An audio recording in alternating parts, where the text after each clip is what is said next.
नमस्कार दोस्तों, जय माता दी, राधे राधे। तो दोस्तों, नवरात्रि का पावन पर्व शुरू हो चुका है और आज नवरात्रि का प्रथम दिवस है। आज माँ शैलपुत्री की पूजा अर्चना की जाती है, उनकी कथा सुनी जाती है।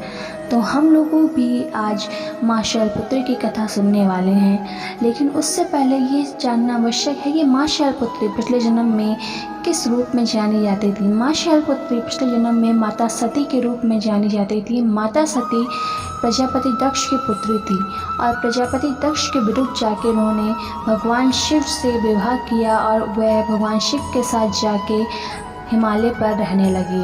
तो आइए शुरू करते हैं आज की कथा। एक बार प्रजापति दक्ष ने बहुत ही बड़ा महायज्ञ आयोजित किया और उस महायज्ञ में सभी देवी देवताओं, भगवान विष्णु, ब्रह्मा जी और अन्य देवी देवताओं को आमंत्रित किया, परंतु उन्होंने भगवान शिव और माता सती को आमंत्रित नहीं किया। जब माता सती ने ये सुना कि उनके पिता बहुत ही बड़ा यज्ञ आयोजित कर रहे हैं तो वह वहाँ जाने के लिए व्याकुल होती। उन्हें वहाँ जाने के लिए भगवान शिव से आग्रह करने लगी। भगवान शिव जी ने उनको समझाया कि यदि प्रजापति दक्ष ने उन लोगों को वहाँ आमंत्रित नहीं किया है तो उसका अवश्य ही कोई कारण हो सकता है, परंतु माता सती ना मानी।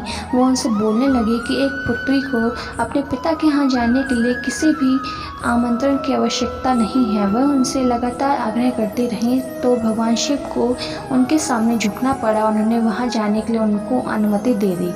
जब माता सती अपने पिता यानी कि प्रजापति दक्ष के यहाँ पहुँची तो उन्होंने देखा कि कोई भी परिवारजन और अन्य रिश्तेदार उनसे आदर सम्मान से बात नहीं कर रहे हैं। उनकी बहनें भी उनको ताने दे रही थीं, उनकी निंदा कर रही थीं, उनके पति की निंदा कर रही थी। केवल उनकी माँ ही उनको प्यार कर रही थी, उनको अपने गले से लगा रही थी।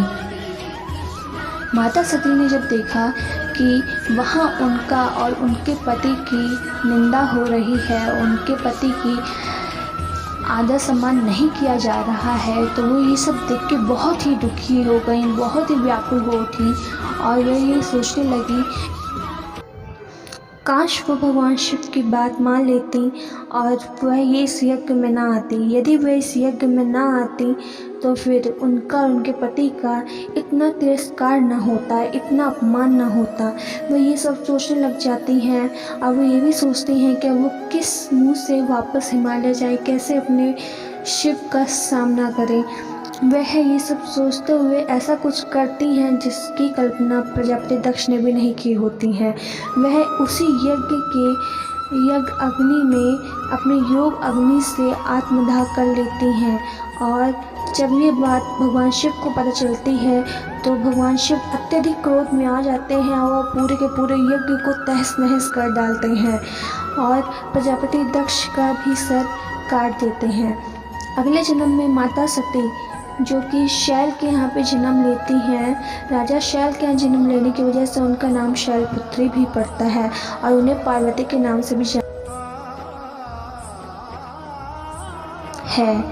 तो दोस्तों, अगर आपको ये कथा अच्छी लगी हुई हो, माता शैलपुत्री की कहानी, तो ऐसे ही आगे वीडियोस देखने के लिए हमारे चैनल को लाइक और सब्सक्राइब करना ना भूलें और अपडेट्स पाने के लिए नोटिफिकेशन बिल्कुल भी दबाना ना भूलें।